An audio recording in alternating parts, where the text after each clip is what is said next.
రాజలింగం గారు అనే ఒక వ్యక్తి 400 సంవత్సరాల క్రితం ఇక్కడ గుట్టపైనకి వచ్చాగా అక్కడ పడుకుంటే స్వామివారు చెప్పారనమాట. కలలకు వచ్చి, నేను ఇక్కడ పడుకున్నాను, నేను కింద ఉన్నాను, నా పైనే మీరు తల పెట్టి పడుకుంటున్నారు స్వామి అని కలలకు వచ్చి చెప్తే ఆ స్వామివారు రాజలింగం గారు మళ్ళీ గుడి మొత్తం కట్టిపించడం జరిగింది. ఇక్కడ ప్రత్యేకత, రామలింగేశ్వర స్వామి స్వయంభులింగానికి కొన్ని పవర్స్ ఉన్నాయి.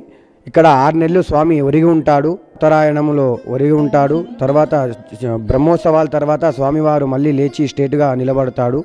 ఇక్కడ ప్రత్యేకత అంటే అదొకటే స్వామివారిది.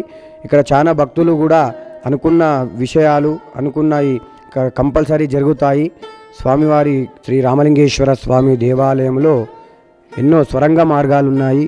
ఇక్కడ నుంచి ఎక్కడికో వెళ్ళవలసిన దారులు ఉన్నాయి. మొట్టమొదటిగా ఇక్కడ గృహలో ఇక్కడ మేడ్చల్లో ఉన్న గడి మైసమ్మ గుడికి ద్వారము ఇక్కడ నుంచి ఉందని చెప్పారు. శ్రీ రామలింగేశ్వర స్వామి ఇక్కడ బ్రహ్మోత్సవాలు శివరాత్రి నుండి పంచమి నుంచి హోలీ వరకు బ్రహ్మోత్సవాలు జరుగుతాయి. ఇక్కడ అధిక సంఖ్యలో భక్తులు వేరే స్టేట్ నుంచి కర్ణాటక, మహారాష్ట్ర ఎక్కడెక్కడి నుంచో తరలి వస్తారు. అనుకున్న కోరికలు స్వామివారు చాలా తొందరగా తీరుస్తారు.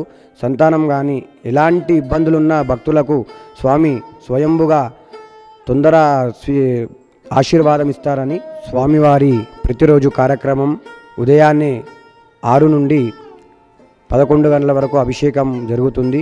సాయంత్రం కంపల్సరీ దీపారాధన ఉంటుంది. 366 దీపారాధన డైలీ పెడతారు స్వామివారికి. శ్రీ రామలింగేశ్వర స్వామి దేవాలయంలో ప్రతి అమావాస్యకు సాయంత్రం 6 గంటల నుండి 8 గంటల వరకు భస్మాభిషేకం, మహామంగళారతి ఉంటుంది. నా పేరు కార్తిక్ స్వామి. నేను శ్రీ ద్రాక్షాయిని దేవి సమేత రామలింగేశ్వర స్వామి దేవాలయంలో ప్రధాన అర్చకుని. ఈ ఆలయానికి ఎంతోమంది ప్రముఖులు వస్తుంటున్నారు.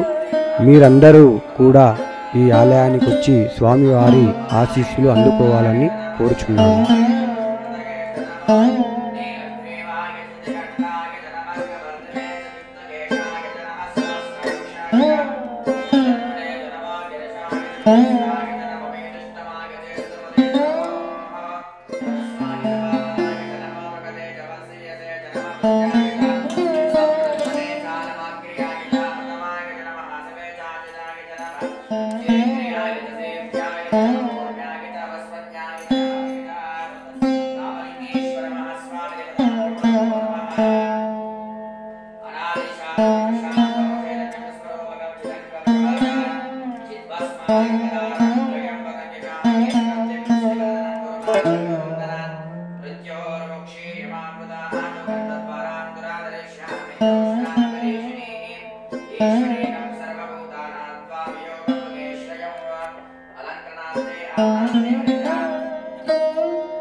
शुद्धात्मनियं समर्पयामि प्रकाव्यभूषणे